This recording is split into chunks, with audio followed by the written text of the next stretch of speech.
Hare Krishna, dear devotees. Sorry for the delay. There was some technical problem with my laptop, so I was just trying to figure it out. So we'll quickly start with Mangalacharan. Om Ajnanatimidandasya Jnananjanashalakaya Chakshuram Militam Yena Tasmai Shri Guruve Namaha. Shri Chaitanya Manobhishtam Stapitam Yena Bhutale Swayam Rupa Kadamayyam Tadati Swapadantikam Vandeham Shri Gurun Shri Yuttapadakamalam Shri Gurun Vaishnavamscha Shri Rupam Sagrajatam Sahagana Raghunathamvitam Dam Sajivam Sadvaitam Sarvadutam Parijana Sahitam Krishna Chaitanya Devam Shri Radha Krishna Padan Sahagana Lalita Shri Vishakhamvitamscha Namo Vishnu Padaya Krishna Prishtaya Bhutale Srimate Bhaktivedanta Swami Niti Namine Namaste Saraswate Deve Gauravani Pracharine Nirvishesha Shunyavadi Paschata Deshatarine He Krishna Karuna Sindhu Deenabandhu Jagatpate Gopesha Gopika Kanta Radha Kanta Namostute तप्त कांचन गौरांगी राधे वृंदावनेश्वरी वृषभानुसुते देवी प्रणमामि हरिप्रिये वाञ्छाकल्पतरुभ्यश्च कृपा सिन्धुभ्य एव च पतितानं पावनेभ्यो वैष्णवेभ्यो नमो नमः श्रीकृष्ण चैतन्य प्रभु नित्यानंद श्री अद्वैत गदाधर शिवासादि गौर भक्त वृंद हरे Krishna Krishna Krishna Hare Hare Hare Ram Ram Ram Hare Hare.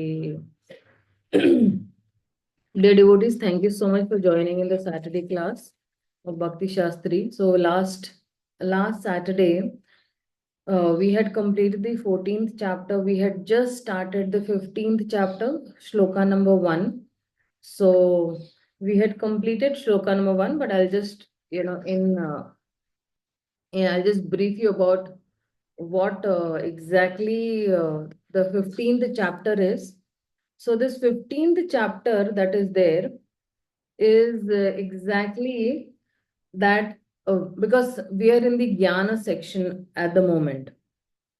So in this Gyan section, Krishna is telling, Krishna is very systematically establishing how Gyan will culminate into Bhakti. And because in the 13th chapter, Krishna has spoken about Purusha, Prakriti, Gyeya, Jnana, Kshetra, Kshetragna and all. And based on that, he has explained that how by bhakti one can get this proper understanding of all this Purusha, Prakriti, Gyan, Geya and all.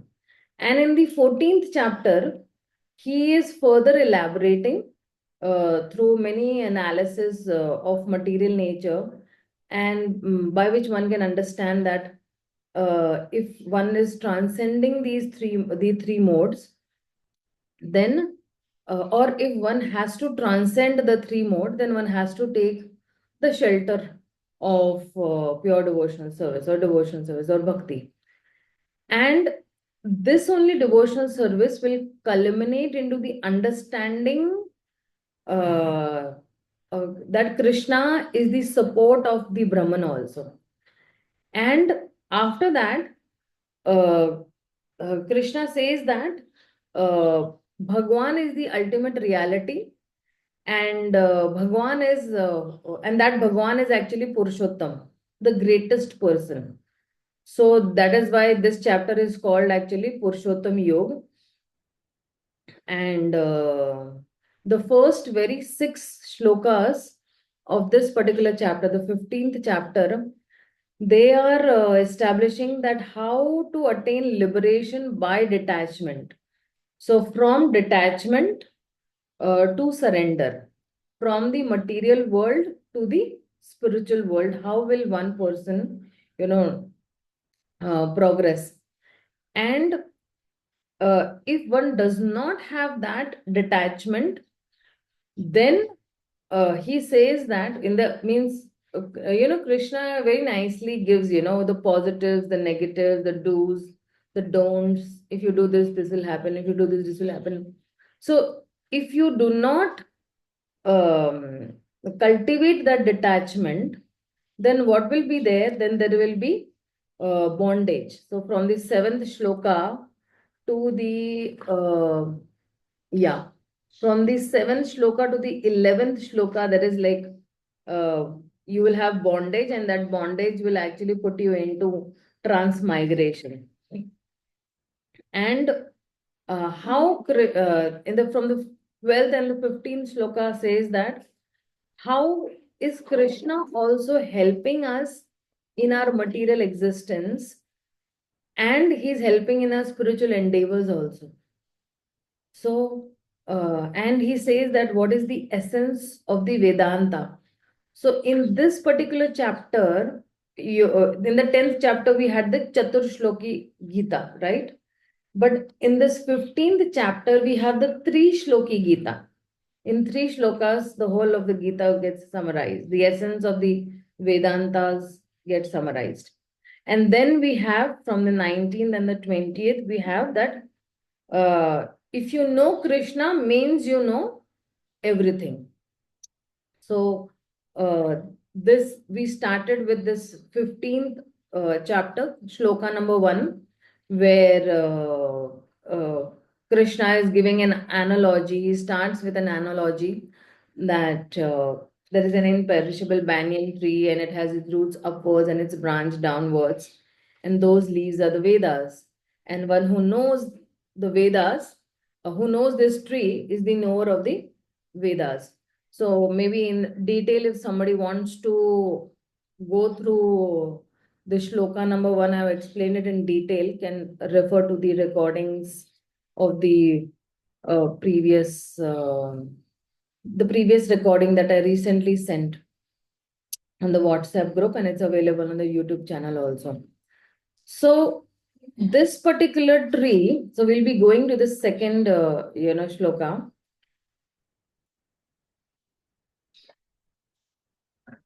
So this particular tree that is there, it has its reflection.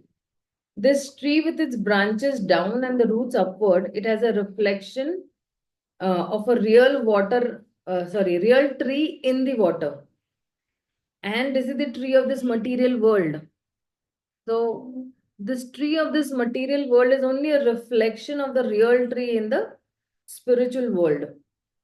And Srila Vishwanath Chakravarti Thakur says that just as this tree's reflection is situated on water, the reflection of the spiritual world is situated on desire. One can be very much freed from this entangled within this material world by just cultivating a transcendental desire to enter into the spiritual world. And he's saying that how can one, cut off that attachment? Then he's saying that by knowing the Vedas. So let's see in the second shloka that what are the other parts of this tree signify, and how can you actually cut this particular tree. So he says that adhaschordhvam prastutastasya shakha guna pravruddha vishaya pravala adhasya moolanyan tu santadani karmanubandhani manushya loke. He says that the branches of this tree extend downwards and upwards, nourished by the 3 modes of material nature. The twigs are the objects of the senses. This tree also has roots going down, and these are bound to the fruitive actions of human society. So, See, what is he saying that? He's saying that adhacha urdhvamulam prastha. So when he's saying adhaschordhvam prastha tasya shakha, means Krishna is saying that things are not very simple over here. Some roots are going down and some roots are going urdhvam. Some roots are going upwards. And then he's saying the branches go upwards, shakha.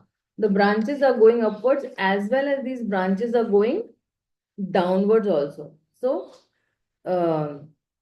downwards means that how this living entity can move up also and move down also in the material existence.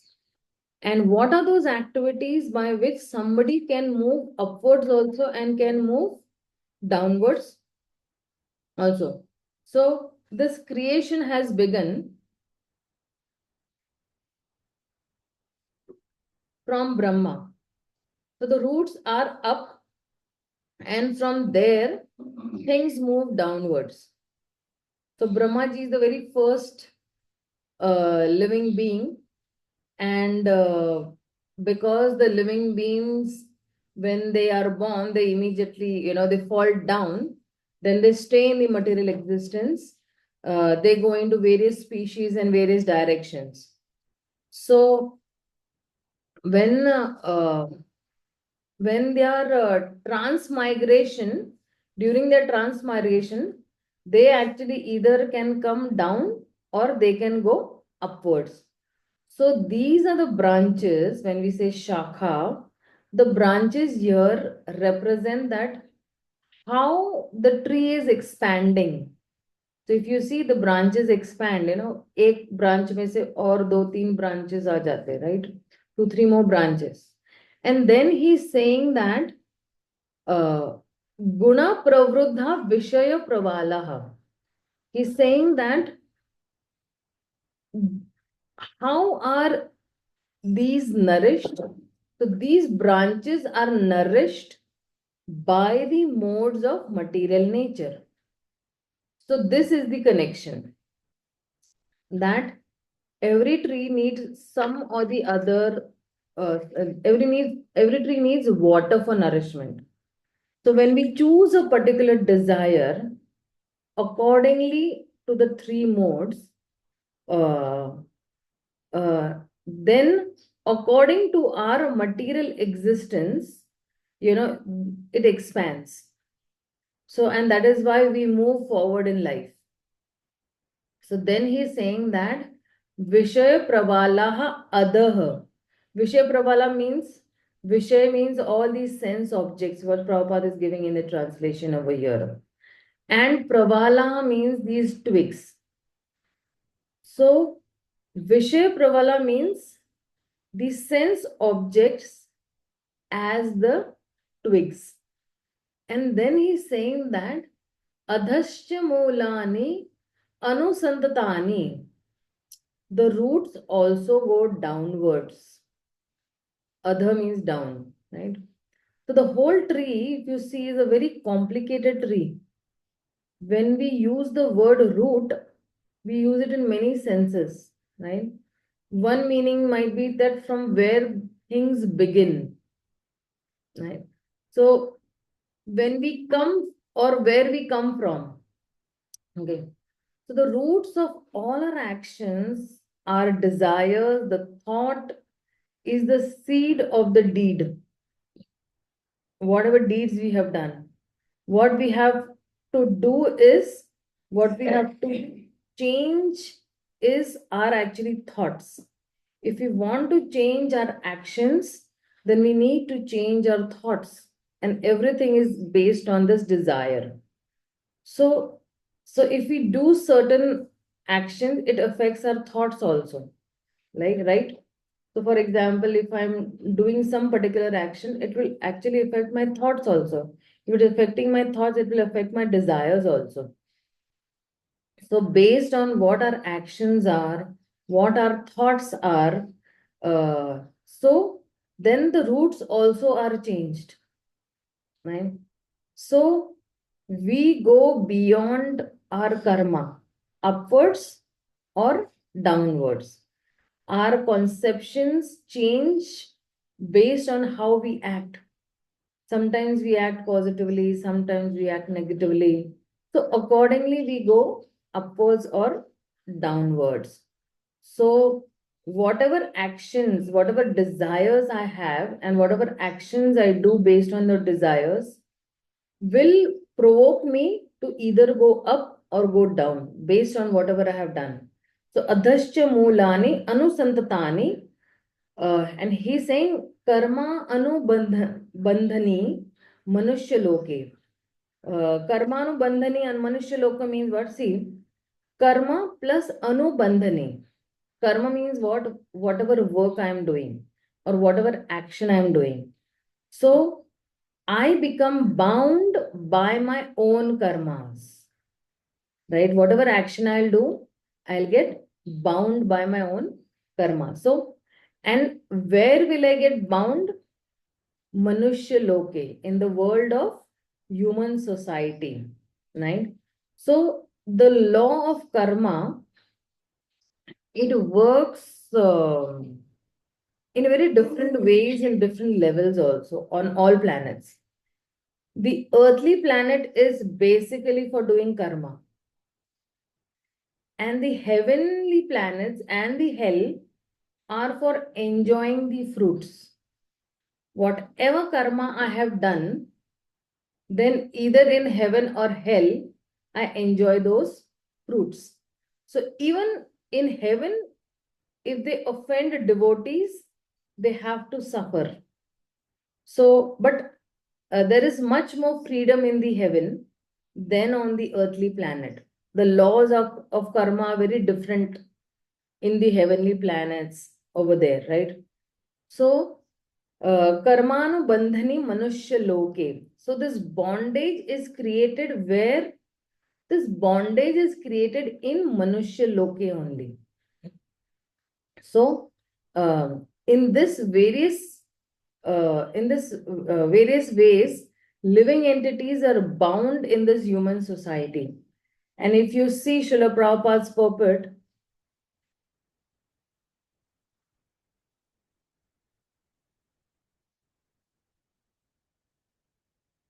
here he says that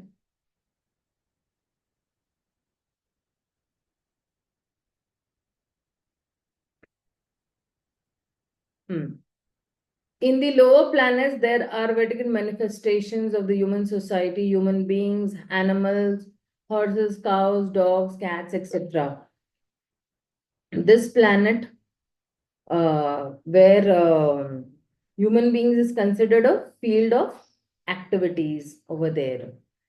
So, what Prabhupada is trying to say is that there is a lot of, because even in the lower parts, even like in an animal or animal species, then the animals also, they also have their actions, they also have their karmas, and based on that, then they get another body as such. Okay, let's go to the next shloka.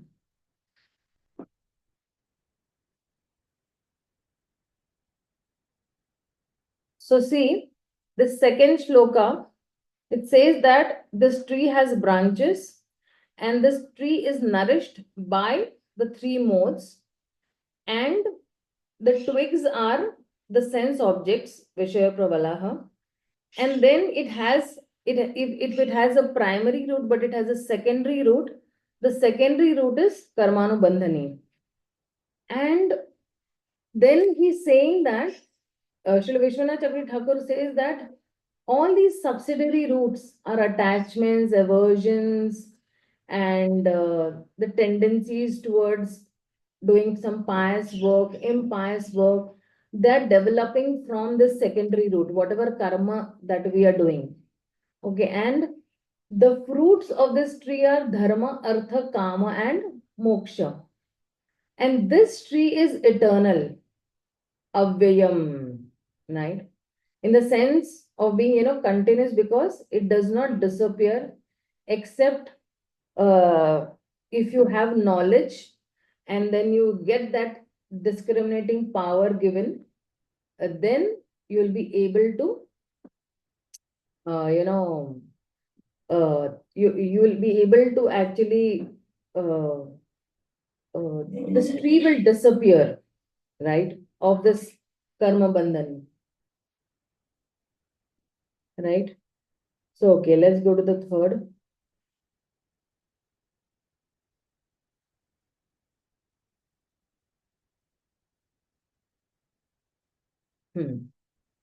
So, in this third shloka, what Srila Prabhupada is saying is, or Krishna is saying that, then how can I cut this tree? What is that particular process that, will help me? And Krishna is saying to Arjuna, I don't get confused, because when somebody says that this tree is very confusing, so Krishna is saying that don't get too much confused, because by this, because it is, this tree in itself is very confusing. So then he is saying that न रूपम अशेष्या तथोपलभ्यते ननन्तो न चार्दने च संप्रतिष्ठा अश्वत्थमेन सुविरुद्धमूलम् असङ्गशस्त्रेण दृढेन चित्वा तथा पदं त परिमाङ्घ्रियत्तव्यम् यस्मिन् गता न निवर्तन्त भूयः तमेव चाद्यं पुरुषं प्रपद्ये यतः प्रवृत्ति प्रसृता पुराणे. So he's saying that the real form of this tree cannot be perceived in this world. No one can understand where it ends, where it begins, or where its foundation is. But with determination, one must cut down this strongly rooted tree with the weapon of detachment. So you have an axe, and you weapon of detachment means cut the tree with the axe of detachment. Thereafter, one must seek that place from which, having gone, one never returns, and there surrender to the Supreme Personality of Godhead, from whom everything began, from whom everything has extended since time immemorial. So he's saying that न रूपम अस्य न रूपम asheha, that form of this particular tree, and he's saying that tatho upalabhyate, tatho upalabhyate asi means of this particular tree, right? And in this particular world, right? So in this world we cannot understand. So what we cannot understand, see, upalabhyate means you cannot perceive, we cannot really understand, right? We cannot understand the form of this particular tree. And why is it so that we cannot understand the form of the tree? Because it is so vast and it is so complex. Na antah, na adihi, na evacha. So, na anto na adi na cha sampratishtaha. So the foundation also is not known. Where is the beginning? Where is the ending? Where is that foundation? This really cannot be understood. And if you see in even the Virat Roop chapter or the Vishwarupa chapter, which is displayed, when Krishna displayed this Virat Roop in the 11th chapter, then Arjuna also had said that time, na anantam, na madhim, na punascha, na tadvidhim, because, oh Lord, I really do not know that where is your beginning and where is your middle and where is your end. So, like this, na anto, na chadir, na sampratishtha. And then he's saying, Ashwatham ena suviruddha moolam. So, Ashwatha is there, means this banyan tree is called Ashwatha, is there. And the important thing over here is that not to figure out that particular tree, but to get out of that particular, way, right? So, Srila Prabhupada many times says, don't try to figure out where the jiva came from and where is the beginning and where is the end. You just get out of this material world. So this is what Krishna is saying, that don't try to figure out na upalabhate, because we cannot perceive or we cannot understand. It's not very easy to perceive it. But what we can do is we can understand these basic principles, that I am bound over here by many attachments, right? And this is what he says that suviruddha moolam.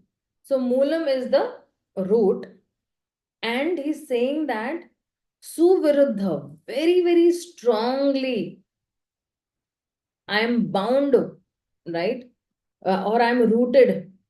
So our attachment to this material world is so much deep rooted that sometimes some people, if you must have realized that some people, they don't want to leave their body also. They take a very long time. It's actually the time to go, but they're so attached to their body that they don't leave. Like I have seen with my own grandmother. She took a very long time to leave her body. And of course, she was like 92, 93 that time. And she was very attached to that body. And she was suffering and still she was attached. So, asanga shastrena dridena chitva. He's saying asanga shastrena, by the weapon of detachment, right? What we have to do, dridena, very strongly. So the detachment and the determination. Chitva means to cut down. So cutting down, that we have to cut down the tree with the weapon of detachment. Asanga shastrena dridena chitva. So this acts of detachment, asanga, see, the opposite of asanga is sanga, means uh, attachment, right? So asanga is not very easy to develop, detachment takes time. And therefore, because detachment takes time, then there has to be dridata or dridena. One has to be very determined. So even if I am not detached today, I will become gradually detached tomorrow. And that's why he's saying that tata padam tat parimar gitavyam, and yasmin gata na nivartanti bhuyah tam evachah. So he's saying that, so Krishna, what is he saying is that, uh, because Krishna has not said that now we are detached from the material world, so the job is over. No, he's not saying that. He's saying that is only a part of the story. This thing is only one part of the story. And then when he's saying Tata Padam, so what he's saying, that the destination that one attains after this story is not over. Once you reach that particular destination, then he's saying that uh, Yasmin Gata Nirvatanti Bhuyah. Right? So that destination, when one attains, Tata Padam Na Nirvatanti Bhuyah, one will not come back from that particular place over here now. And we have to do, after getting to that, so somebody might just ask that, what do I have to do after going back to that particular place, after going to that place, where I'm going, Anna. So then he's saying that Tvam eva chadyam purusham prapadye. What I have to do after going to that place, I have to purusham prapadye. I have to surrender to that supreme person. So here also the surrender process is there, and there also the surrender process is there. So then somebody might ask that, who is that purusham prapadyate? Who is that purusha? So then they saying that yatah pravritti, uh, uh, sorry, saying yatah pravritti prasruta purani. He's saying that. So he's saying that from whom this whole pravritti or this whole material nature has been manifested. So, because ye Bhagwan pravritti means, the beginning from where it really started.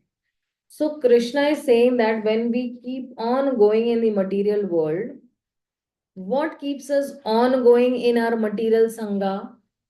So, uh, uh, the modes offer the water by which the tree is growing, right? So we cannot end the tree by material existence, but we can end our entanglement in this material existence. So, like, uh, there is an example, like a prisoner. Um, a prisoner, he cannot destroy the prison, but the prisoner can end his own saza or his own sentence in the prison by behaving properly or by doing some good activities over there. So in the same way, when we cut our attachment in this material world by this detachment, janma mrityu jara vyadhi will be there, but a greater bodily identification, uh, if you have, I mean, how much ever we identify more with the body, then greater will be my suffering also. But lesser my bodily attachment, then lesser will be my suffering. Everything is starting with my own bodily attachment only. So that is why when we all the time say, I'm not this body, I am the soul, then you will not have too many attachments. That is why he's saying that Tata padam, uh, Tata padam tat, he's saying that parimargi tavyayam.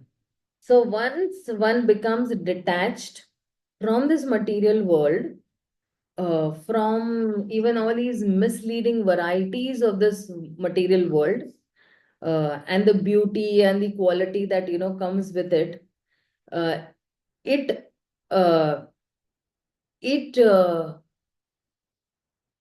it actually allures us with that variety.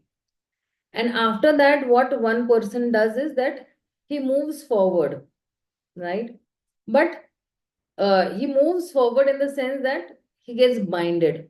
But um, if he does not, if he becomes detached from this material world and he does not get allured by this beauty and whatever things are of this material world, then he tries to seek his eternal destination, that is the spiritual world. So this is a very clear indication over here that we should not be detached from the supreme person, as the Mayavadis used to say, that the concept of Ishta Devatas, to elevate to the spiritual world. See, what exactly happens, with these Mayavadis? Just give me 1 minute, okay? Or even the Gyanis and hmm, even the other yogis and all, Ashtanga yogis and all. Give me 1 second. Okay?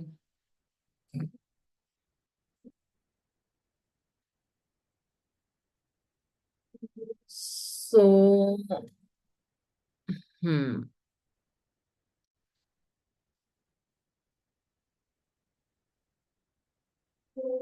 I'm just finding some space over here. If I get some space, let me check. Lots of space over here.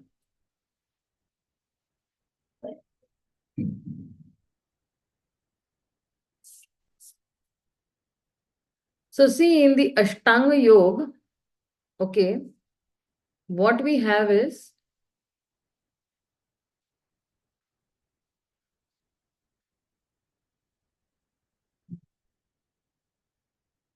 so we have dharana,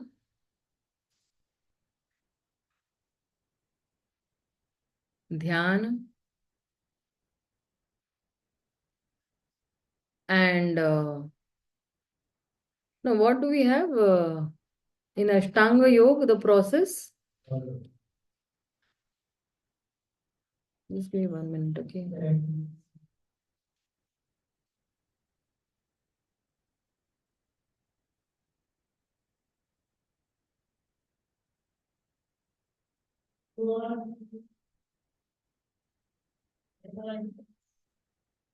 Please. This is a little later wala process. You have yam, niyam, some niyamas you have asan, Niyama, asana, pranayam, yeah, pratyahara, then last two you already spoke. yeah, dharana, dhyan, and samadhi and all. So what exactly happens is when this yogi uh, in actually Ashtanga yoga or any yoga, okay, or with the Mayavadis or these Brahmavadis, what they do when they perfect this yama, what happens? They leave this yama here only, and then they go to niyama. When they perfect niyama, then they go to asana. But while going towards asana, what they do is they leave this niyam here only. And from asana to, when they do pranayam, they leave this asana here only. But with spirituality, it's not that way. With bhakti yoga, when I say bhakti yoga, this, we have seen in Canto 2 also. If I've explained, if any of my students are there from Canto 2, in Bhakti Yoga, for us, what is there? In Bhakti Yoga is Shravanam, Kirtanam, Smaranam. Right. So this is for us, for the Bhakti Yogis, we have, this. So when we are at Kirtan, we don't leave Shravanam at all. Or when we reach Smaranam, we don't leave Shravanam. Okay, now I have got Smaran of Krishna. Now I don't need to do Shravanam at all. No. For us, we are doing all these simultaneously. We don't leave anything at any step. And even in that Canto 2, I remember, if you all remember, even I also remember, that even this Ashtanga yogi, if he wants to perfect, he has to take the help of Bhakti Yoga to perfect his Ashtanga Yoga. Or a Jnana Yogi, if he wants to perfect, he has to take the help of Bhakti Yoga to perfect his Jnana Yoga.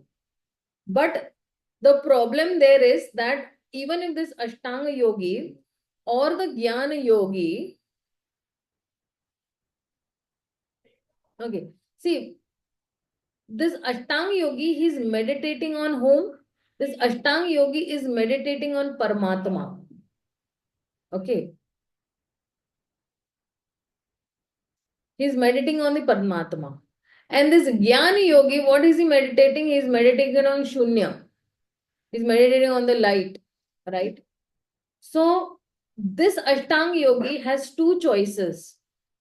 Because if he's following the Because if he is following, if he wants to perfect his Ashtanga Yoga, then he has to take the help of Bhakti Yoga to perfect his Ashtanga Yoga. But in that process, he has two paths. This Ashtanga Yogi, he has two paths. Either he perfects this Ashtanga Yoga and he becomes a Paramatma Vadi, or he perfects this Ashtanga Yoga and he goes back home, back to Godhead. He becomes a Bhakti Yogi and he goes back to Godhead. He has two paths. He becomes a Paramatma Vadi. But if he becomes a Paramatma Vadi, he gets stuck.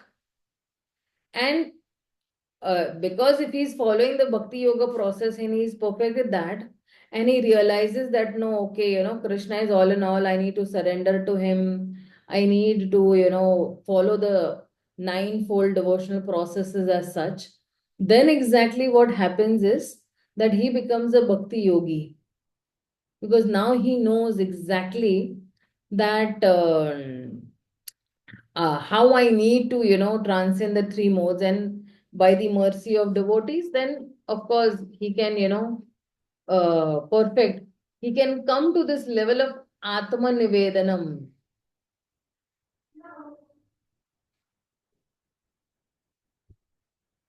He can come to that particular, that everything he is surrendered to Krishna.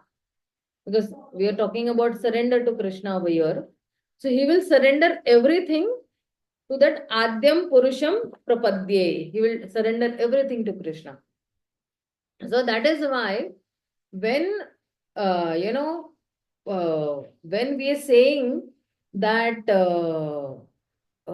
because we are detached to the forms, the Mayavadis, they are detached to these forms of the deities. So they use them, but afterwards become detached from their own Ishta Devatas only. And then they merge in the Brahman. So this Mayavadi, this Mayavadi, what he does, he merges into the Brahman. Abhi tak he took full support of this Ishta Devata to climb that ladder. But then what happens is he becomes detached from that Ishta Devata. Now, for us, if you tell, please become detached from Krishna, will we be able to do it? No, we'll not be able to do it. So, their idea is to go beyond Bhagavan to Brahman. And so, Krishna is actually saying that asanga, detachment is required, but after one becomes detached, then one will attain that position from which one will not fall back to this material world. He will not fall from the spiritual world when he will attain, right? And Krishna is clearly telling that is not going to be enough, because after we attain the spiritual world, then what do we have to go and do over there? Atma Nivedanam. We have to do surrender process only. So that is why when he's saying that over here, I'll just rub off everything, okay, over here. Just quickly give a stop to this.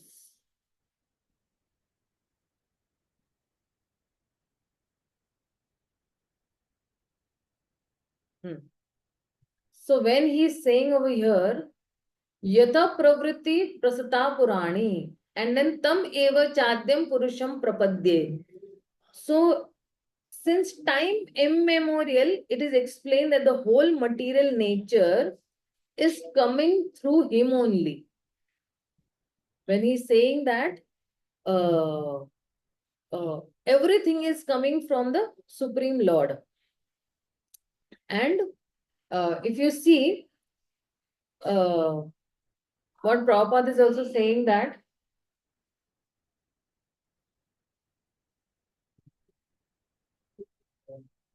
The word asanga is very important in this connection because the attachment for sense enjoyment and learning of material nature is very strong. Therefore, one must learn detachment by discussion of spiritual science based on authoritative scriptures, and one must hear from persons who are actually in knowledge. Now, what will be the result when we are hearing from people who are in knowledge? As a result of such discussions in the association of devotees, one comes to the personality of Godhead just by doing Shravanam, right? So it's not easy to be detached. And when he's saying that, Krishna is saying that I am the origin, Sarvasva Prabhava.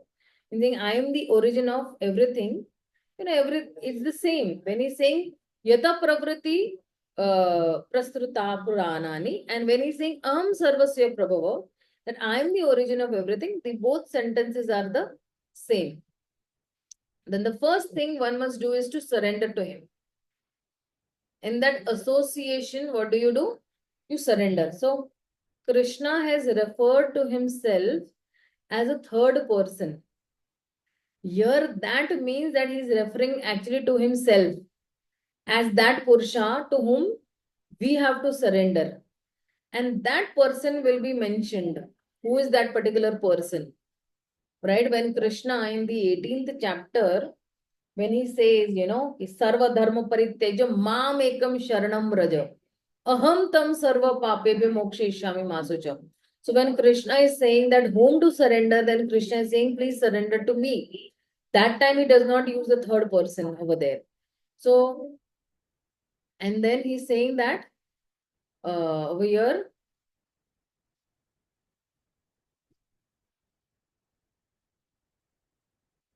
as soon as one surrenders unto Krishna, one becomes detached automatically from this material extension. So Prabhupada is making this point that it is a reciprocal process. You surrender, you become detached. So we become detached and surrender to Krishna, or we surrender to Krishna and that by that we become detached. Both are actually possible. Either you did become detached and you surrender to Krishna, or you surrender to Krishna, you become detached. So one is like on a gradual process that we struggle and struggle to detach ourselves from this material world, and then we succeed, right, by becoming detached, and then we try to find what is the reality beyond this world, and then we come to know about Krishna, then we surrender to Krishna. Now, okay, this process may take many lifetimes, like karma yoga, gyan yoga, ashtang yoga, and then bhakti yoga. That is why Krishna says bahunam janmanamante jnanavanma prapadyante vasudeva sarva iti samatma surulam. Bahut janmo ke baad, somebody might take many lifetimes and then he might realize that Vasudev sarva iti. But Srila Prabhupada has given us this process of surrender, that when wherever we are, we just surrender to Krishna and he will take us. So Prabhupada's, Prabhupada, the process Prabhupada has given is that first you surrender to Krishna, then automatically you will become detached. So Vasudeva Bhagavati Bhakti Yoga Prayogitah. So Janayatyashu Vairagyam Jnanam cha yad ahetukim. So first we surrender to Krishna, then automatically we'll become detached. And that is only the Bhakti Yoga process, that we surrender everything to Krishna. My mind, my body, my words, whatever possessions that I have, everything what I will do is I will surrender to Krishna. Okay, let's see the next sloka. Okay. So when Krishna is saying that, when Prabhupada is saying in the purport that, surrender to Krishna and then you become detached. So what is that surrendering process? How do I surrender? Because Krishna will conclude this particular description about his material existence using this metaphor of tree with one verse which elaborates this process of surrender. So here he is saying that Nirmana moha jita sanga dosha adhyatma nitya vinivritta kama dvandir vimukta sukha dukkha samagne gachanti amudha padam avyayam tat. So he's saying that those who are free from false prestige. Some people want a lot of prestige. मुझे मान सम्मान दो. Illusion and false association. Who understand the eternal. Who are done with material lust. Who are freed from the dualities of happiness and distress. And who, unbewildered, know how to surrender unto the Supreme Person, attain that eternal kingdom. So, this is, he's giving us the process where he's saying that nirmana moha, without any मान, है ना, कोई मान नहीं चाहिए मुझे, or prestige, right? And moha means illusion. Illusion means what? Okay, I am great and I want prestige, right? Jita sanga dosha, having conquered the faults of association, you can say. And then he's saying that Adhyatma Nitya Vinivritta Kamaha. Adhyatma Nitya means when somebody is situated in spiritual knowledge. He is situated in eternity. Nityaha. And Vinivritta Kamaha. What does he do? He Vritta. Vritta yani he disassociates himself from lust. He gives up lust. And Srila Prabhupada, writes, disassociated from lust. He does not, associate with those lusty desires, or he does not want to associate with lust, which is going to pull him down again. And vritti means, vritti means actually, when I'm saying that vinivritta, vritti means some inclination. And then he's saying that nirvritti. Nirvritti means going against that inclination or giving up, right? So somebody might have the lust of sex desires, but he goes against that particular desire.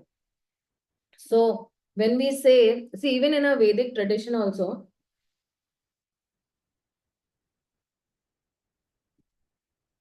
we have, or Vedic conceptions, we have two paths, right? One is pravritti marg and one is nivritti marg, which is, attachment and detachment, right? The do's and don'ts. Like for us, artha pravritti and anartha nivritti. Artha pravritti means what?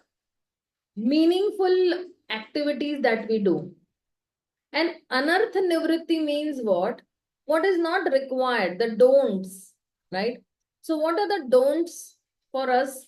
All the four regulative principles. No meat eating, no illicit sex, no intoxication, and gambling and everything.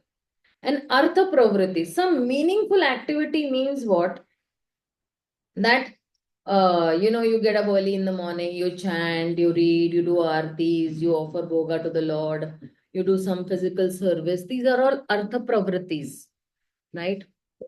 So, when I'm saying pravritti and nivritti, which is attachment and detachment, can be like, karma kand and karma sannyas. Giving up activity and practicing jnana yoga, engaging in the path of transcendence, and disengaging myself from this world. But beyond that also is what? Beyond that is bhakti, which is actually beginning in this world, but fixing the heart on the object which is beyond the world. Vinivritta kamaha.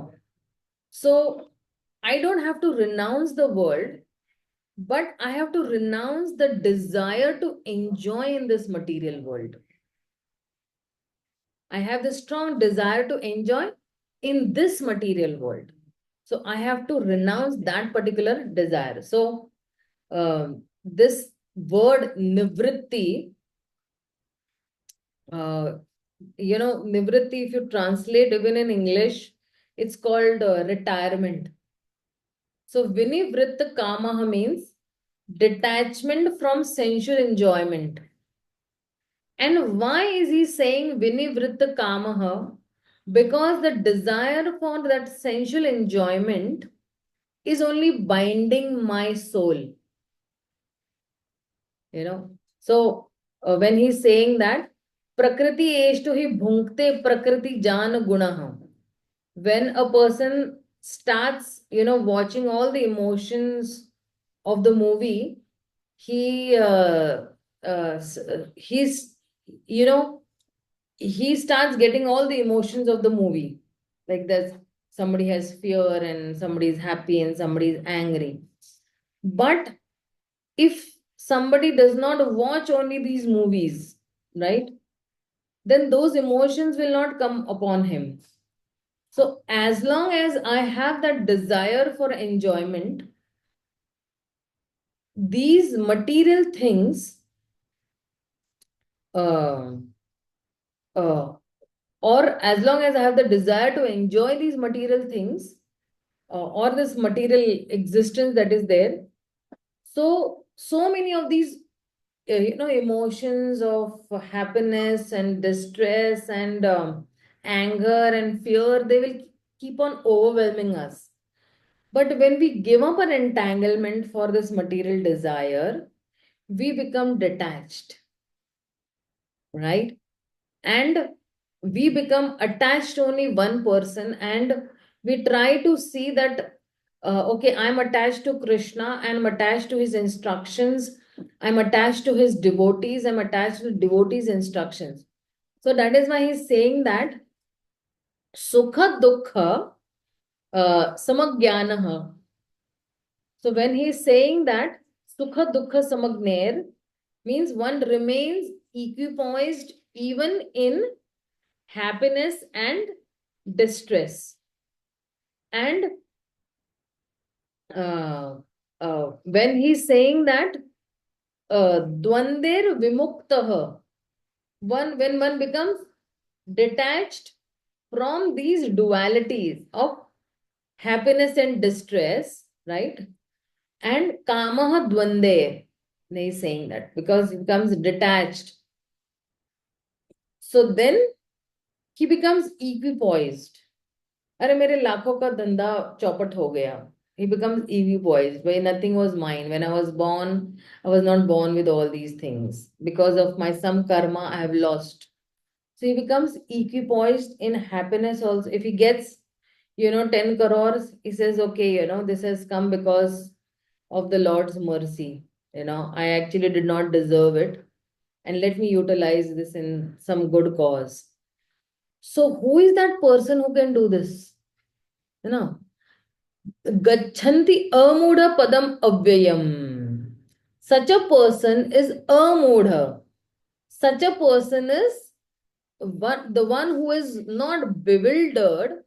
Only that person can behave like this. That person is well situated, and he is not caught up in that material energy.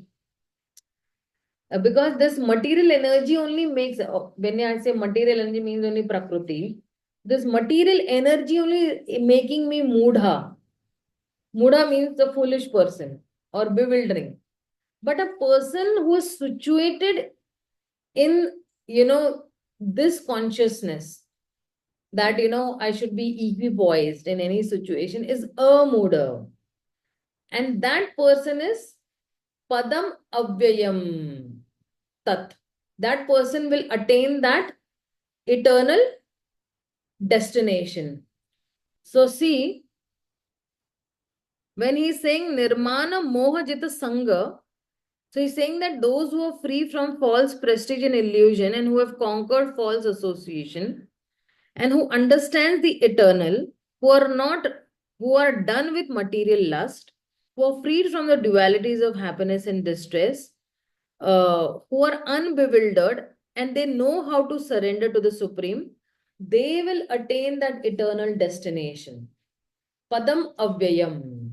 You know, even in the 8th chapter, uh, Krishna's personal abode is called Padam Avyayam. In the 22nd and the 23rd shlokas, if you see that, what is that shloka? Avyaktakshara iti uktastat aham paramam gatim yat prapapyana nirvartante tadhama paramam mamaha. So over there, when he had said tadham paramam mamaha, what is that nature of that abode? That abode, it is avyakta, it's akshara, it's param gati dene wala hai wo, right? So the supreme destination is imperishable. Nobody can destroy that. And that supreme abode, now over here he's saying that how can somebody attain that supreme abode? That supreme abode can be attained only by surrender. When you surrender everything that you have to Krishna, you will be able to attain. So, you know, this fifth shloka, this 15.5 is just an elaboration of that particular shloka. When he's saying Tad eva chatyam purusham prapadye. So one has to surrender to the Supreme Person or to that absolute truth. And that, so how that surrender is done? That surrender, that time he did not say over there that how to surrender. But over here he's saying that what is that surrendering process. And if you see in Srila Prabhupada's purport also, the surrendering process, I'm sorry, the surrendering process is described here very nicely. What is that first qualification? The first qualification is that one should not be deluded by pride. Nirmanaha. Some people have a lot of pride. I am this and I am that and I have this and I have that. So why this pride should not be there? Why nirmanaha? So Srila Prabhupada says that because the conditioned soul is puffed up thinking himself the lord of the material nature. Because one recognizes that I am being kicked by this material nature. Material nature is making me dance like a puppet. I think I can do this and I can do that. But actually, I am so fragile. I am so powerless. I'm just made like a leaf tossed in these waves of this material nature. So I have to go beyond the waves of material nature. And that happens only when I get an anchor. I get an anchor that is beyond the reach of the waves. And that anchor for me is the Supreme Lord Krishna. So, so we need to be strong enough to admit that I am not strong enough. Sometimes we think, okay, I am very strong, I can do this, I can do that, I am this, I am a man and I am a woman and I am this and I am that. So actually, we are not strong at all. And when we admit this to ourselves, we actually humble ourselves. So the opposite of pride is humility. We humble ourselves in that way. And actually, many people think that being strong means never admitting any weaknesses. We can put a mask of peacefulness, but unless some shelter is taken, even within that mask, it cannot stay for a long time, right? So the mask will, fall off. For example, one adversity comes, immediately that mask will fall off. एक भूकंप आया है ना, or tsunami आया, everything will fall off. So for a conditioned soul like me, to admit that I am very weak is very difficult. So that is why devotees have self-confidence in that form, that they have confidence on Krishna and oneself also, that I've taken shelter of Krishna. I might be a tool in the hand of Krishna to do a certain work. So we understand that I am not doing this something, what is happening, but I am just an instrument in the hands of the Supreme Lord. So as long as one thinks that I can do all, one cannot seek help of anyone. What to speak of even Krishna's help? So that is why humility over here is very much required.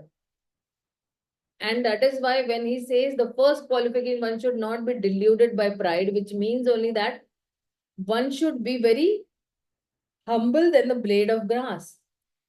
And then he's saying that moha.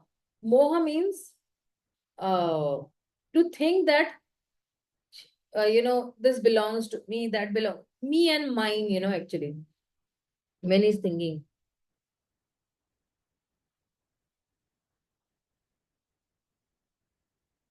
I'm the proprietor, and then because I'm the proprietor, I'm attached. I'm the father, I'm the husband, I am the, mother, I'm the daughter.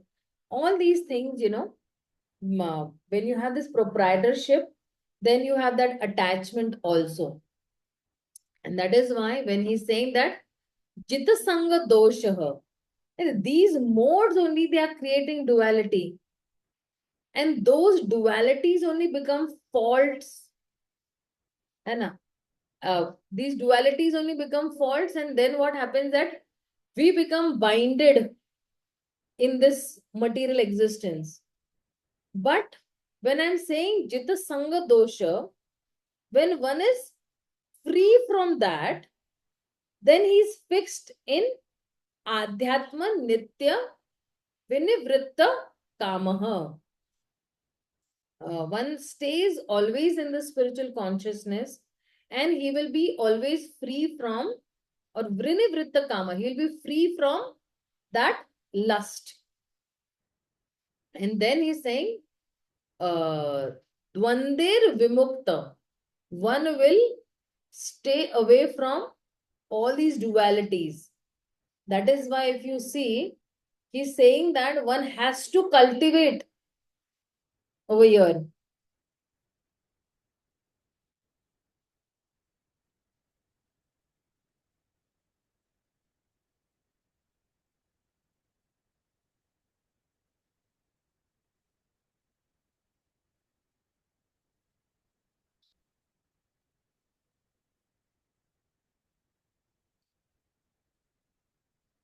One should know by cultivation of real knowledge that he is not Lord of material nature. The Supreme Personality of Godhead is the Lord. So one has to cultivate this knowledge of what is actually his own and what is actually not his own. So what is my own? What is our own? Our connection with Krishna is our own. How much do I want to connect more and more? That belongs to me, right? My desire to connect to Krishna is my own. And, when Srila Bhakti Vinod Thakur also, he says that, আমি তো তোমার, তুমি তো আমার, keys কারণ অপরাধে নেই. Krishna, I am yours and you are mine.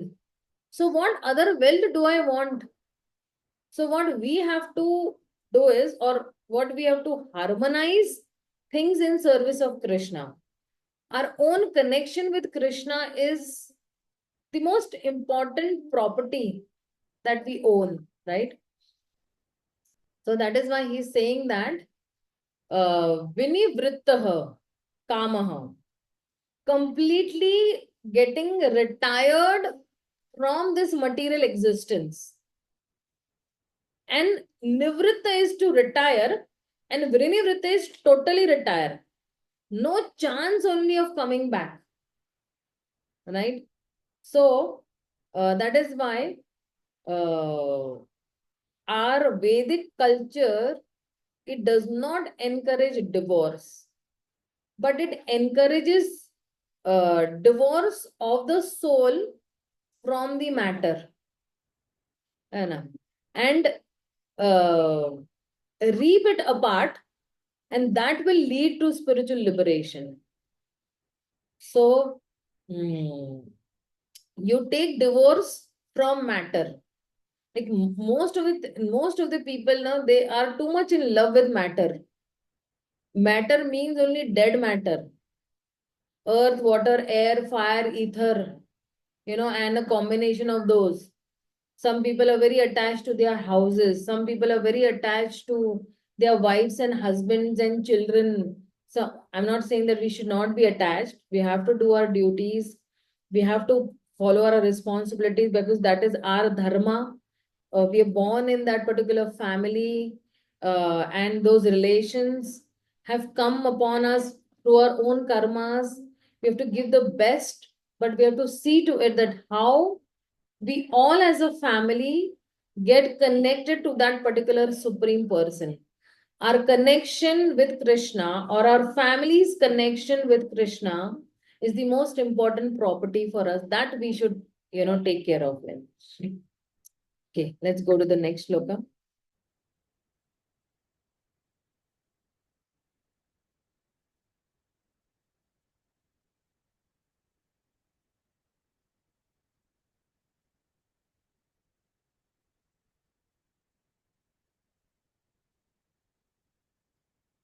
So there he says that, oh, so over here in this sixth shloka, he's giving us a glimpse of the spiritual world. What are the qualities of the spiritual world? Sometimes we may wonder, what is the spiritual world? Everyone is saying that, you go over there, everything is fine, everything is nice. There is like Kalpavriksha trees over there, and there is only happiness over there. And, all these years, we actually, we've heard so many device sessions, search for happiness. So happiness is only in the spiritual world. So many things, but I was just discussing with my younger sister yesterday that all this while, she and myself, we are giving so many device sessions over here. And one of this device session is search for happiness. And then we realize that search for happiness means actually you will get the ultimate happiness in only serving Krishna. There is no other happiness in this material world. Everything is a hoax. And happiness is only in, selflessly serving Krishna without any expectation. And all this while, we both never realized that happiness is only in serving Krishna. And when we're discussing, we just got this realization. So, that spiritual world where we have to go, what is it like? And why is Krishna saying that there is happiness only in that spiritual world? So, Krishna says over here that न न तद्भास्यात् सूर्यते न शशांको न पावक यद्गत्वा न निर्वतन्ते तद्धाम परमं मम. So he says that what is that spiritual world? That supreme abode of mine is not illumined by the sun or moon. Then what is it illumined by? If there is no sun and there is no moon, what is it illumined by?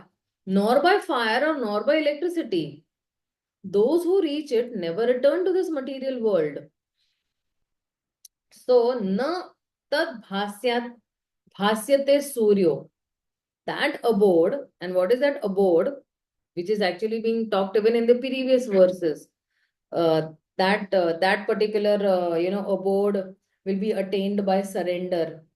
So and it is not illumined by sun. वहां पे अंधेरा होगा क्या? There is some illumination, but there is no sun. For us, illumination means what? Sun is giving us the light. Right? Na shashanko, na pavaka. Nor there is moon, nor there is fire. Na? And yat gatvana nirvadante. Having gone there, one does not return back. And why does not one return back?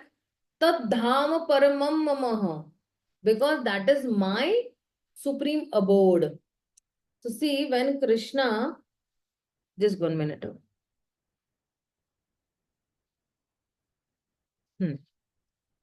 So when Krishna is talking about or focusing on this material world, he's talking about himself only as the third person.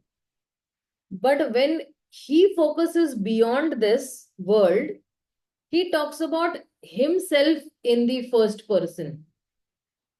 Now he's saying that mama, mine. So, what is he trying to indicate? That it is not illumined by all these things. That particular spiritual world, right, is not illumined by all these things. That indicates that this abode is very self-illuminous, right? It is not dependent on anything for its illumination. Swayam prakashit hai ye adhyatmik jagat. And the sun and the moon, may be there, but that is actually not needed. In this world, these things are required. Sun and the moon is required over here in this material world, to dispel the darkness. But in the spiritual world, there is no darkness only. There is no tamogun only over there, right? There is only Shuddha Sattva. So when the moon is in the sky, at that time, Sharad Purnima, that is just simply, somebody might say, then why do we celebrate Sharad Purnima? That Krishna, came with the gopis and, he was dancing with the gopis on Sharad Purnima day. And even in the spiritual world, we heard about the Sharad Purnima moon and all that. So that all is just to enhance the ras or rasa dance or ras dance of Krishna. Okay. And Srila Prabhupada also has mentioned, if you see in that in the spiritual sky, there is no need of sunshine, moonshine, fire, electricity, because all the planets are self-luminous. We have only one planet in this universe, the sun, which is self-luminous. But all the planets in the spiritual sky are self-luminous. The shining effulgence of all those planets, called Vaikunthas, constitute the shining sky known as Brahmajyoti. Brahmajyoti is what? The light emanating from Krishna's body itself. That's Brahmajyoti. Actually, the effulgence emanating from the planet of Krishna Lok or Golok Vrindavan. Part of that shining effulgence is covered by Mahat Tattva, the material world. Other than this, the major portion of that shining sky is full of spiritual planets, which is called Vaikuntha. And chief of those Vaikuntha planets is called Golok Vrindavan. So, if you see, even in Ishopanishad, if you see, we have seen over there that in the Mundak Upanishad, there where Vidhuta is mentioned, right? So in that sense, it is not wrong. And Prabhupada wanted to convey this point that it is self-luminous over here, where he's saying, which is self-luminous. The point is not to actually, split that air, but electricity is ultimately recycled as solar energy. As if sun was not there, then there is no form of electricity which can be generated. So when our ancient scriptures are translated, it has two aspects. One is that how precisely it is translated, and the second is that how much relevance it is for the current readers, and how it will add a value to their life, how it will benefit them when they're reading these scriptures. So there is no need for any external source of illumination. And that is why over there, Prabhupada over here in the pulpit is saying that there's no need of electricity. And Krishna is very clearly saying that there's no requirement of electricity. Like how presently, people, when they think about light, then immediately means we think about electricity. So in a symbolic sense, when he's saying that na tad bhasyat na suryaho, sun gives illumination by which we see forms and we're able to see things. And na tad bhasyat, surya means what? That which cannot be perceived by the eyes. Na shashanko na pavako. And the moon is associated with the mind. So that thing which cannot be conceived by the mind also. Na pavakaha. And fire is associated by the fiery speech. That which cannot be described by the words also, it is inconceivable. That spiritual abode, I cannot see with my mundane eyes. I cannot even, think with this, I cannot even conceive it with my mind. I cannot even describe it in words. So such is Krishna's abode, he is saying. Such is my abode, he is saying. And when one goes there, one does not come back from there. So, for this purpose only, a devotee should be more attached to devotional service. And Chaitanya Mahaprabhu also, says in that Avanti Brahman story that I will cross over insurmountable material existence by holding on determinedly the devotional service of the Lord. So, more we become attached to Krishna, the more we will become liberated. जितना attachment ज्यादा होगा, and किस तरह से attachment ज्यादा होगा? By doing service to Krishna, you will get attachment. Like for example, in previous times we used to have arranged marriages, right? Sometimes the girl has never seen the boy also, and the boy has also never seen the girl. And only on the day of marriage they see each other, right? And of course, there is no attachment in the beginning. But as in when the wife keeps on serving the husband again and again on a daily basis, and she serves him selflessly, then the husband also gets attached to her, and there is a bonding between the both. And then that, sprouts as, they have 10, 11 children as such. Okay, that's their love for each other. And they become attached to such an extent that, for example, if the husband leaves the body first, immediately after 2 or 3 months, the wife also leaves. Sometimes the same day also the wife leaves. That is, it's such a strong attachment between the husband and the wife. Or if the wife leaves, the husband leaves immediately. So that same attachment we have to apply to Krishna. That I'm so attached to Krishna by serving that I cannot live without him. And my life is a completely zero without, serving Krishna on a daily basis. So my existence is only to love Krishna at the moment. So the more we become attached to Krishna, more we'll be liberated from this material world. And ultimately we will attain the spiritual world, which is the perfection of life for all the living entities. So that is why he is saying that surrender first. पहले surrender करो. जब surrender करोगे कृष्ण को, सब चीजों से आप detached हो जाओगे. Like, I have seen this, you can say, I'm the eyewitness, you can say, of so many people who really become detached the moment. And if you see all the brahmacharis in our congregation, or wherever we are, in whichever temples we are associated, they're the best examples that the moment they surrender to Krishna, they are completely detached from their parents, from their brothers, sisters, everybody. They are completely detached, and they are progressing in the path, you know, towards the spiritual world as such. And even among the grihasthas, I have seen many wives complaining, that, my husband does not give us time, and my husband, because that husband, no, he has got the taste of bhakti.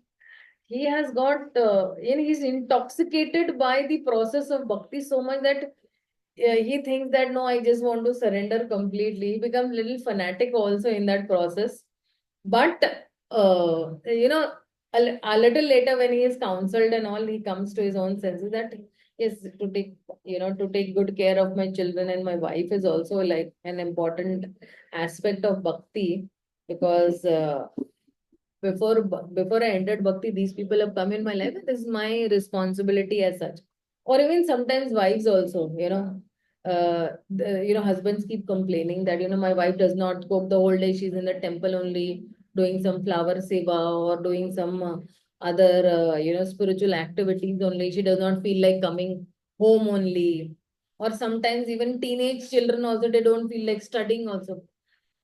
So, of course, this is not a negative, thing that I'm talking about. That some, yet to become devotees will hear this, that oh, devotional service means all this fanaticism will start. That wife will not do her duties, and the children will not do their duties, and husband will not do their duties as such. But no, the charm of devotional service is only such that Krishna attracts so strongly, like you have magnet and you have iron. So the iron, it's so very natural for the iron to get attracted to the magnet. And similarly, Krishna is like that magnet, and we are like how those iron filings, we strongly get attracted to Krishna. So in that way, when and who has given us this process? Srila Prabhupada has given us this process. So Prabhupada says surrender first, and then you become detached. So automatically we become very detached to this material world.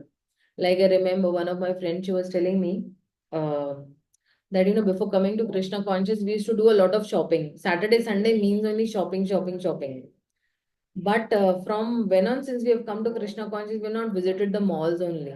Because over here we are getting a higher taste, and because we did not get a higher taste, we were looking out for lower tastes in the malls and movie theaters and hotels and uh, picnic places and all these, travel places and as such like. But from when on, since we have entered Krishna consciousness, we have stopped going. We are saving so much of our money also. And that money only what we are earning, we can actually give it as a donation to the temple as such. So many, testimonies we have that the moment devotees start surrendering to Krishna, then they start becoming, slowly, slowly detached as such. Okay, so we'll go to the next shloka.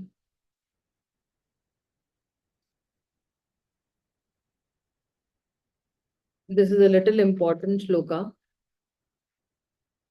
where you all know this.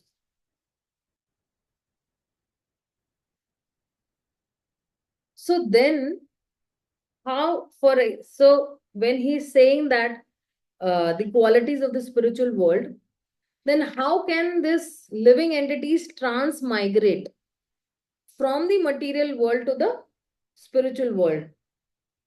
And this mind's power only, when he says Shashanko now Pavaka, this mind's power only will determine this jiva's future. So what is Krishna saying? What is the identity of the living entity in this particular shloka? He's saying that, and what is my identity also, or everybody's identity over here, of all the living entities in this material world is Mamevansha Jivaloke Jiva Bhuta Sanatana Manashashtaindriyani prakriti sthani karshati. So he's saying that the living entities in this conditioned world are my eternal fragmental parts. Due to conditioned life, they are struggling very hard with the six senses, which include the mind. Just give me 1 minute, okay? There is a school next to my house and they have their 26 Jan celebrations. Just give me 1 minute, close the window and come.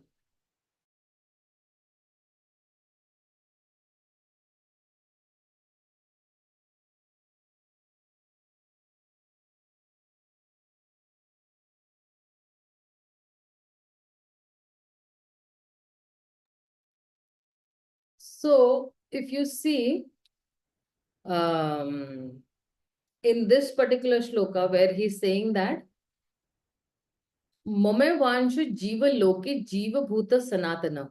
Mame vanshu jiva loke. Mama amshaha. These are my amshas only. Krishna is telling that they are my only amshas. Mera hi ansha hai ye. Right? And jiva bhuta sanatana. They are eternally my part and parcel. And mana shashtani indriyani. Prakriti sthani karshati. So they are undergoing karshati. Karshati means, all that struggle that is, they are struggling also, they are suffering also in this material existence because of what? Mana shashtani indriyani. The six senses, and these six senses include the mind also. And that is only the cause of the suffering of the living entity. Mana Shashtani Indriyani. So, if you see, this particular verse has two parts. Okay. When Krishna is saying that, Mame Vanche Jiva Loke Jiva Bhuta Sanatanam. This particular shloka, this particular line, this part is telling that that living, it's a very important philosophical truth that living entity is a eternally part of Krishna. So we are amshas and we are sanatan. We are eternal amsha. Okay. So this particular I am in part and parcel of Krishna is important because these impersonalists, they have this idea that eventually we will become one with Krishna and we will merge into his existence. But here it is said that we are a part, and so the part can not become the whole. A part will always remain a part only. For example, my hand is a part of my body. Can my hand become Krishna Rupa tomorrow? My hand going around telling that, I am Krishna Rupa. No, he cannot go around so the part will always remain the part and part will never merge. For example, tomorrow these two hands of mine, they got merged into my body. तो ऐसा तो नहीं हो सकता है ना. So the part will never merge into the whole. Sanatanah. If you say that mame amsha, so not, and Krishna is saying that mame vamsha jiva loke. It is my amsha. Krishna never said Brahma ansha. Yeah, Brahma ansha. He's not saying that. So we are not just sparks of spirit, but we are a part of the spiritual person. And like for example, you have a very big fire. And from that fire, there are small sparks coming. But that example is given for what? That example is given to us just to, illustrate that qualitative oneness. But it does not mean that anything more than that. जैसे दिवाली में हम लोग फुलझड़ी जलाते, so there are sparks coming out. So this is just one example to show us that okay, I have come from Krishna, from Krishna's, existence only I have come, right? So, similarly, when Krishna is saying that mama, it's very important. Mama means mine. And Krishna is boldly claiming that they are mine. If somebody says, no, she is mine, or, she's my child, the child also feels very nice. Or the child says that he's my father. The father feels very nice. That, okay, he's mine. So, and then he's saying, the second part is saying that mana shashtani indriyani prakriti sthani karshati. So karshati means actually it's struggling and suffering. And this is also, expressed earlier when Krishna says, no, that this material world is dukkhalem ashashvatam, or janma mrityu jara vyadhi, or when he's saying that in the ninth chapter, he says anityam asukham lokam. So that is referred, you know, that, within the material world is a place of misery, and a living entity is suffering over here. So even the earlier verses talked about that how this material world is very miserable, and how living entities are suffering in this miserable material world. And this verse is talking that how we living entities are miserable over here. But the important addition over here is what? Mana Shashta Indriyani. So the struggle about happiness and suffering is happening because of what? It is happening because of the mind, and it is happening because of the senses. So normally these senses are considered, there are five senses, right? Uh, Eyes, nose, ears. But in the Bhagavad Gita, Indriyas are also, or many times it is grouped with the mind even. And when Krishna is talking about, in the 13th chapter, he's talking about Sankhya Yoga, there also he had said, in the which shloka he said, sixth shloka he had said over there, that Indriyanani. And there he said that karmendriyas. Five karmendriyas means what? Legs, hands, genitals, the mouth, right? That way. And five jnanendriyas means the ears, eyes, nose, and there he had included the mind also, right? So in general, when you say that how is Bhagavad Gita analyzing, Bhagavad Gita is analyzing the mind, and it is grouped as one of the senses. And why, one of the senses?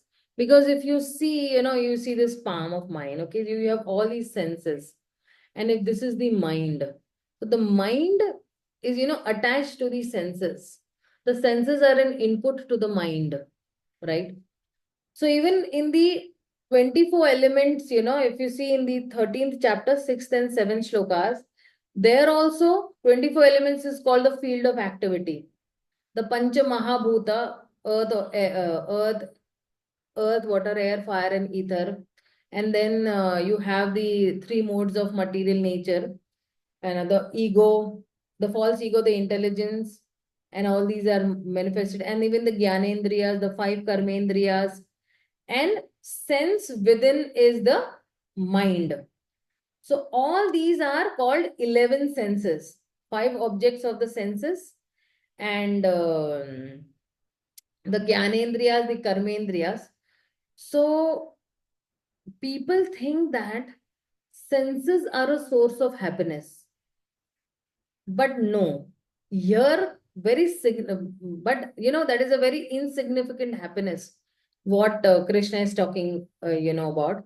But here Krishna is saying that these only senses are the source of suffering, and uh, these only senses bind us in this material world. And So the mind is driving me by providing images, by, presenting it on the screen, objects for sense object, enjoyment. Like somebody is, seeing on the television screen, and, he has various channels. He can flip goodness, passion, and ignorance. Like that, he can flip, right? So he is bound by his false ego.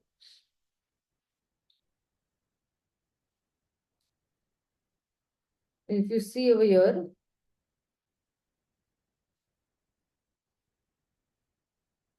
he is bound by the false ego, and the mind is the chief agent which is driving him in the material existence. When the mind is in the mode of goodness, his activities are good. When the mind is in the mode of passion, his activities are troublesome. And the mind is in the mode of ignorance, he travels in the lower species of life. So the false ego that is there is the false reality to our consciousness. The false ego is the false reality to our consciousness. And that is why, if you see, even in the 14th chapter, what he had said,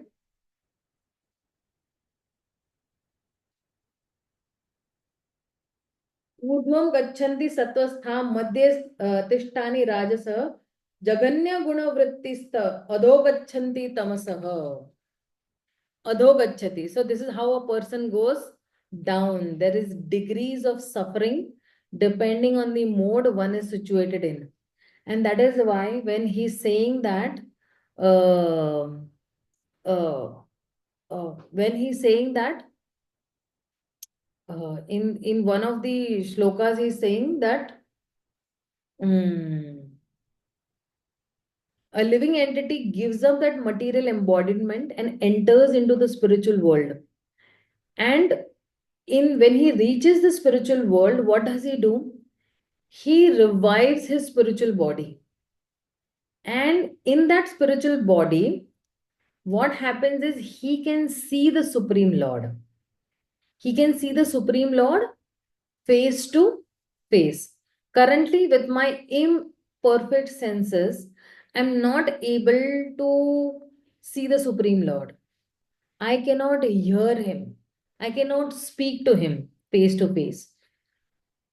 I cannot understand the Supreme Lord as he is.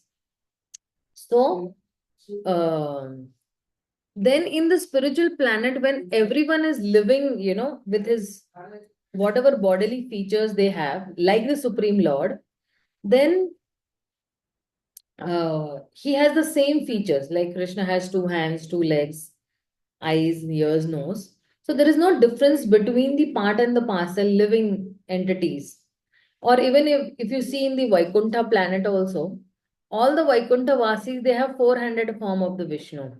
Right? The same Sarupya Mukti, the same form as the Lord.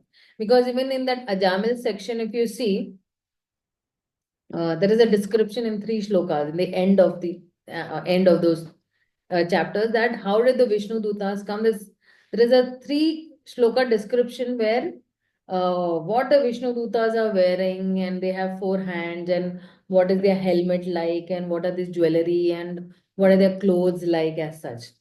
So the same form as Vishnu. So when one is situated in the spiritual platform, you can say that that spiritual platform is called the Brahmanishta platform. So when he's situated in the Brahmanishta platform, then uh, uh, then one is able to give up that body at the time of death, because he sees the Brahman, he sees the source of the Brahman. And when one hears that Brahman, then he actually experiences that Brahman. So after liberation, there are senses, and one perceives with the senses, right? Or when you say Pashyati word, one sees with his eyes, one hears with his ears. So that is why very 2 important things actually it is talking, that even when the soul is liberated, the soul has perceptions, and not just perceptions, but it is talking about sensory perceptions. And the second point he's trying to make over here is that that there is something to perceive. If the Brahman were not differentiated with oneness, then how will the impersonal also conceive the Brahman? So then there is, nothing to be perceived. Everything is one. Then what will I perceive? What will, the soul perceive? Like, for example, the soul in the spiritual world goes and serves the Supreme Lord. So he's perceiving that, okay, I am feeling happy by serving the Supreme Lord. So in Brahman, he will not be able to perceive. That is why, if you see, even in there's that, uh,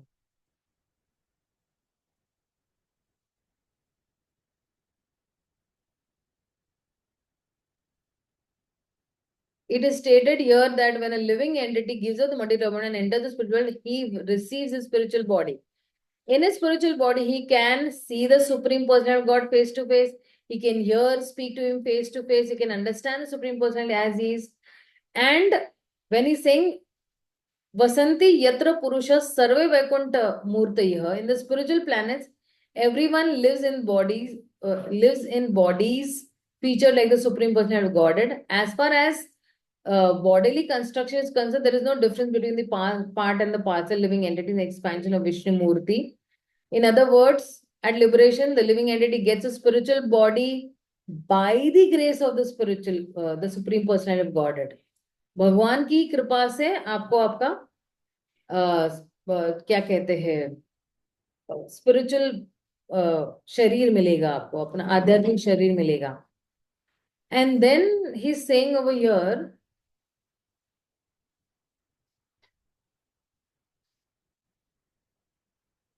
there is one.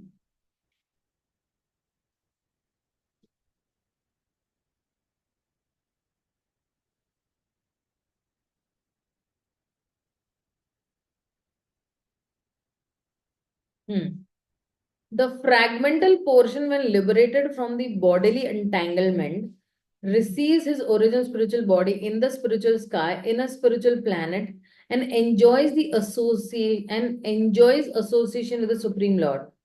It is, however, understood here that the living entity, being the fragmental part and parcel of the Supreme Lord, is qualitatively one with the Lord, just as the parts and parcels of gold are also gold. So, in the spiritual planet, everyone lives in, bodies featured like the Supreme Lord. And then when he's saying Vasanti, he's residing Vasanti Yatra. When he's saying that, he's saying that in the spiritual world, they are residing with the particular Purusha, the Supreme Lord. And that form, the form that they have is like a spiritual form that the Supreme Lord has. So, in the first part, uh, the first part of the shloka, when he's saying Mama Vansha Jiva Loke, we are part and parcel of Krishna.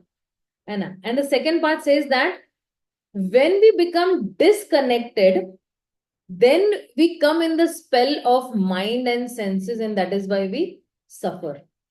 We are part and parcel of the Lord. And that is why so many examples are given, right? That if you satisfy the stomach and all the parts of the body will be, satisfied. If you water the root, all the branches and the trees will be satisfied. So that is why when we remain connected to Krishna, then we will be happy. And when we become disconnected, then we come under the spell of mind and the senses, and that is why we suffer. So, you know, हाँ हाँ हाँ छुट्टी अरे छुट्टी आपी छ कोणच्या सुट्टी आहे आज आणि उद्या सुद्धा. So, wow. So, there is a saying, it says that